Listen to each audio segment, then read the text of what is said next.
Всем привет, люди! Вот, глядите, хотел вам показать. Вот дорога, вон балок стоит, диспетчерская, так скажем. По вот этой вот дороге ежедневно вывозится более 10 лесовозов кедрача и сосны. По 40 кубов, задумайтесь, ежедневно. Нашу тайгу, район Васюганского болота Томской области, отдали на 50 лет вывозить наш лес.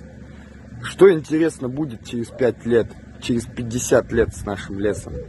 Там будет просто степь, как в Астрахани. Просто весь лес, кедрач.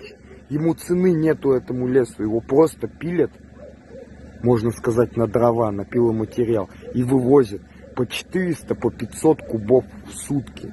Через 50 лет этого леса не станет. Почему все это всем безразлично? Почему местным жителям нельзя ничего брать, а им можно? Почему они могут зарабатывать миллиарды, а местные жители даже 50 тысяч не могут заработать? Почему мы не можем себе взять этот лес на строительство, а они могут взять на что угодно? Почему все у всех везде подвязано? Почему все везде куплено? Почему кругом коррупция?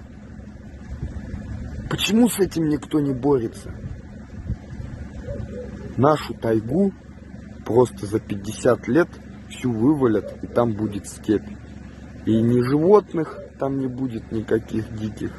Ни медведей, ни соболей, ни лосей, ни леса. Будет сплошное Васюганское болото. Поддержите, люди, если кому-то важна судьба нашей тайги, нашего леса.